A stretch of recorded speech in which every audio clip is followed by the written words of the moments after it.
এই জুটির ভক্তদের জন্য সুখবর, ফের এক হচ্ছেন তাহসান মিথিলা।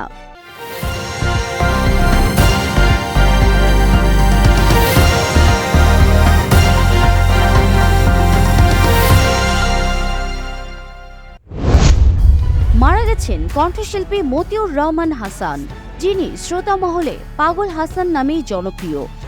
18 এপ্রিল সকাল 7টার দিকে সিলেট সুনামগঞ্জ মহাসড়কে সুরমা ব্রিজের কাছে বাসের সঙ্গে সিএনজি চালিত অটোরিকশার মুখোমুখি সংঘর্ষে কণ্ঠশিল্পী পাগল হাসান সহ 2 জন নিহত হয়েছেন। সকালে সুনামগঞ্জের দোয়ারা বাজার উপজেলা থেকে অটোরিকশা যোগে নিজ উপজেলা ছাতকে ফিরছিলেন পাগল হাসান সহ 5 জন। অটোরিকশাটি ছাতকের সুরমা ব্রিজের এলাকায় আসার পর গোবিন্দগঞ্জ থেকে দোয়ারা বাজারের উদ্দেশ্যে ছেড়ে আসা একটি বাসের সঙ্গে অটোটির মুখোমুখি সংঘর্ষ হয়।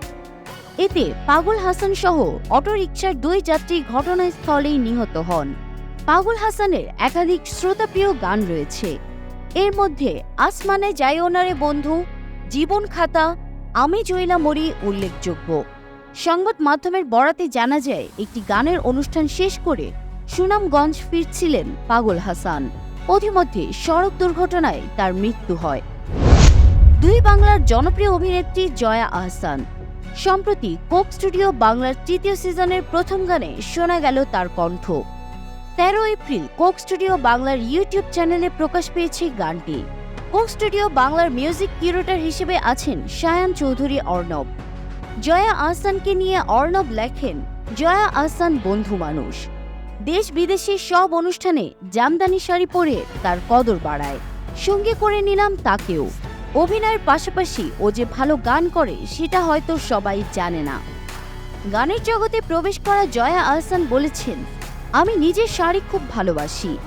বাংলাদেশের জামদানি মসলিন সহ সমস্ত দেশীয় শাড়ি আমার ব্যক্তিত্বের অংশ হয়ে গেছে অচিরেই। আমি বিশ্ব আঙিনায় বহুবার বাংলাদেশের জামদানি শাড়িকে পরিবেশনা করেছি।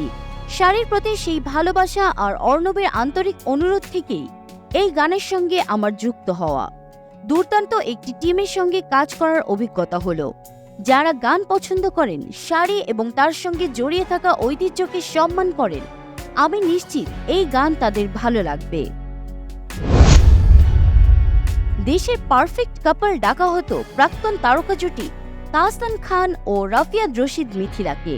দুজনে একসাথে একাধিক গান গেয়েছেন। একাধিক নাটকেও দেখা গেছে এই জুটিকে। দীর্ঘদিনের প্রেমের পর 2006 সালে 3 আগস্ট বিয়ে করেছিলেন এই জুটি। এই জুটির 11 বছরের সংসার ভেঙে যায় 2017 সালে। বিচ্ছেদের পর আর একসাথে দেখা যায়নি এই জুটিকে।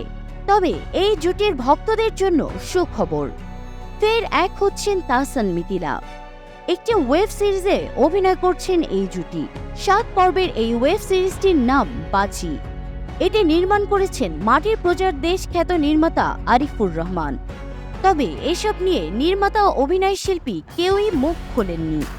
সময় মতো বিস্তারিত জানাবেন বলেই জানিয়েছেন তারা। সিরিজটিতে তাহসান অভিনয় করছেন একজন ক্রিকেটারের চরিত্রে, আর মিথিলাকে দেখা যাবে সাংবাদিকের চরিত্রে। ওয়েব সিরিজটি নির্মাণ করা হচ্ছে দেশীয় একটি ওটিটি প্ল্যাটফর্মের জন্য। এবছরই মুক্তি পেতে পারে সিরিজটি।